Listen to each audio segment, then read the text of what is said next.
Our next lesson is called Graphs Can Solve Equations 2, Day 1. In the opening exercise, I'd like you to solve for x in the following equation. At this time, pause the video and resume when you're ready to go over the answers. Okay, so you've gone and done the opening exercise. Here's what you should have done. You should have added 3 to both sides in order to get the absolute value alone, and then you split it. You'll see that I solved my first equation over here on the left. I wrote x plus 2 equals 0.5x plus 4 and solved that to get x equals 4. And then on the other side, I did the second equation. Be very careful of this one. You have to do x plus 2 equals the opposite, so that's why you see a negative, and then in parentheses 0.5x plus 4. I then have to distribute that -1 and continue to solve, and I get x equals -4, so my answers are -4 and 4. You can pause the video right now if you need to correct anything.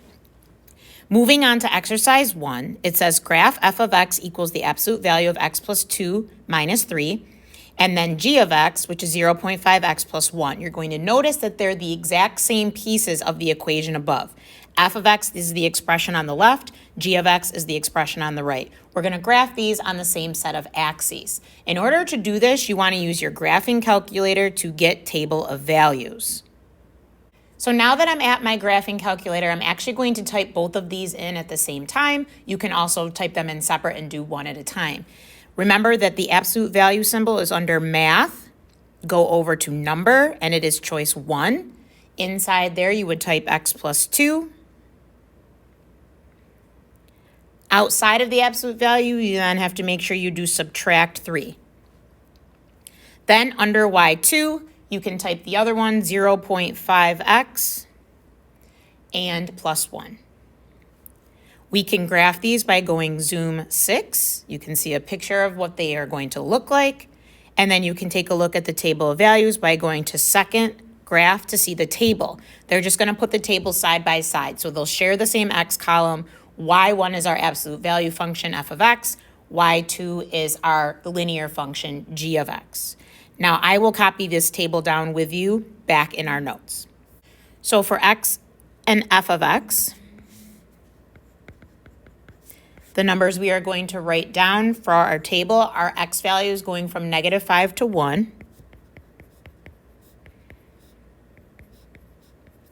And we're going to take from the graphing calculator those values for f of x, which are 0, -1, -2, -3, -2, -1, and 0. So when I picked the values for the table, I made sure to look for that symmetry that we talked about in previous lessons with absolute value.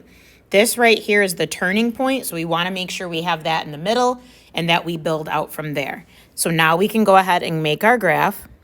-5, 0, -4, -1, -3, -2, -2, -3, -1, -2, so you can see that's where it flips back around to looking like a V shape, and then ending with 1, 0. We will connect those arrows on the end and make sure to label that with f of x. Then we have g of x, so we'll write down x and g of x.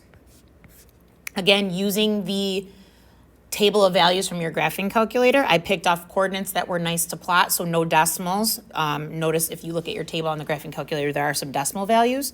So I chose -4, -1, -2, 0, 0, 1, 2, 2, and 4, 3. So -4, -1, -2, 0, 0, 1, 2, 2, and 4, 3.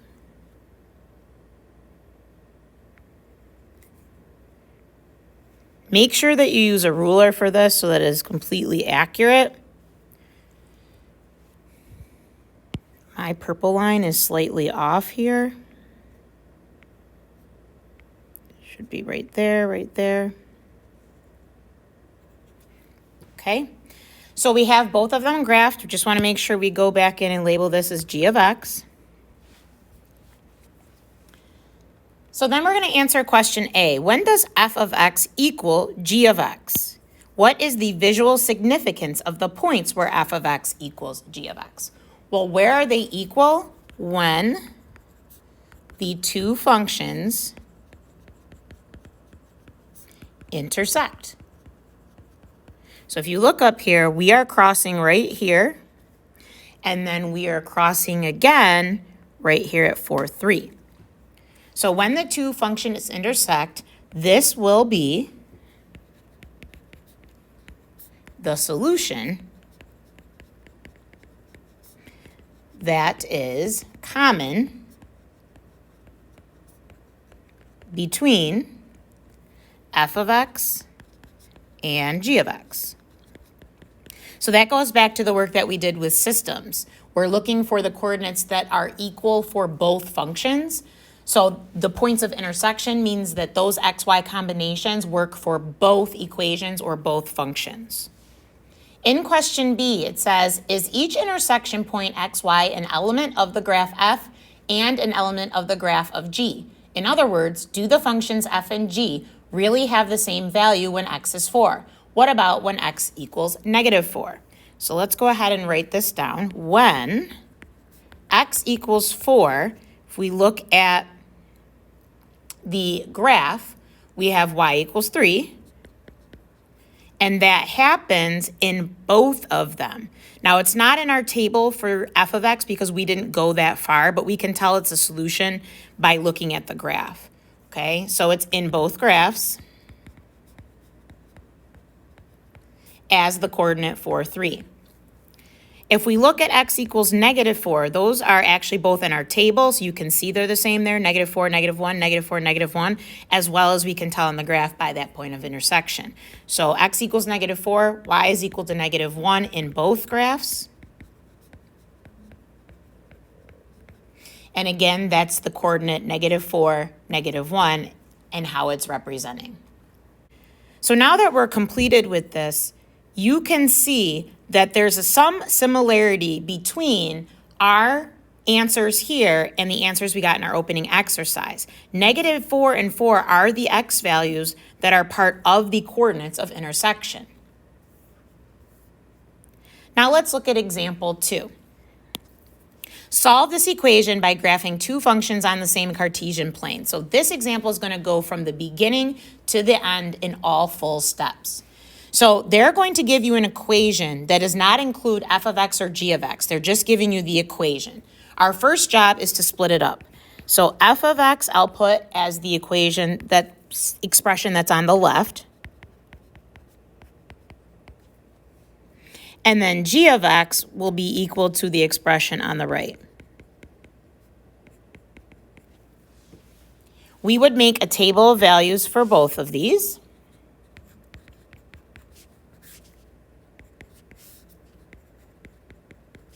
You would do it the same way you did before by using your graphing calculator. I will do it with you here. You have coordinates of -4, -3, -2, -4, 0, -5, 2, -4, and 4, -3. Again, notice we made sure we found the turning point since we know it's going to be V-shaped and had that in the middle and built out from there. So if I graph this one, -4, -3, -2, -4, 0, -5, 2, -4, and 4, -3. Make sure you keep that slope consistent and that you're drawing a completely straight line. Use a ruler to help you do that, please. Arrows on both ends. Make sure you label that as f of x. Then for g of x, I had 0, 1, 1, 2, 2, 3, 3, 4, 4, 3, and 5, 2. Again, you can see that turning point that gives us our V shape. So if we plot this, we have 0, 1, 1, 2, 2, 3, 3, 4. Then we turn back around, 4, 3, and 5, 2. So again, pay attention that you're continuing and using a ruler to have a correct straight line for each segment. Make sure to label this with g of x. Okay, so you're going to take the equation and split it into two functions, get a table of values from your graphing calculator, and graph both of them on the same coordinate grid. From the graph, we can see that there are two intersection points. So if I locate those, we have one right here, and we have one right here. So those coordinates are -4, -3, and the other coordinate is 8, -1. The fact that the graphs of the functions meet at these 2 points means that when x is -4, both f of x and g of x are equal to -3. Or when x is 8, again, both functions are equal to -1. So when we look at the expressions, 0.5x, the absolute value, minus 5, and negative absolute value x minus 3 plus 4, they're going to be equal when x equals -4 or x equals 8. So if we go back up and look at the equation only had x's in it. So when we go down to answer the question, we're only using the x values. So use x values of the points of intersection. So therefore, the solution set to the original equation above would be x equals -4 and 8, only using the x values. At this time, I'd like you to pause the video and try to do a check for the equation. You have two solutions, so you should be checking the equation with a solution of -4 and then with a solution of 8. Okay, you did your check, so make sure that they are correct. You can see on the left I checked -4, on the right I checked 8, and it checks in both. So this concludes our lesson on Graphs Can Solve Equations 2, Day 1.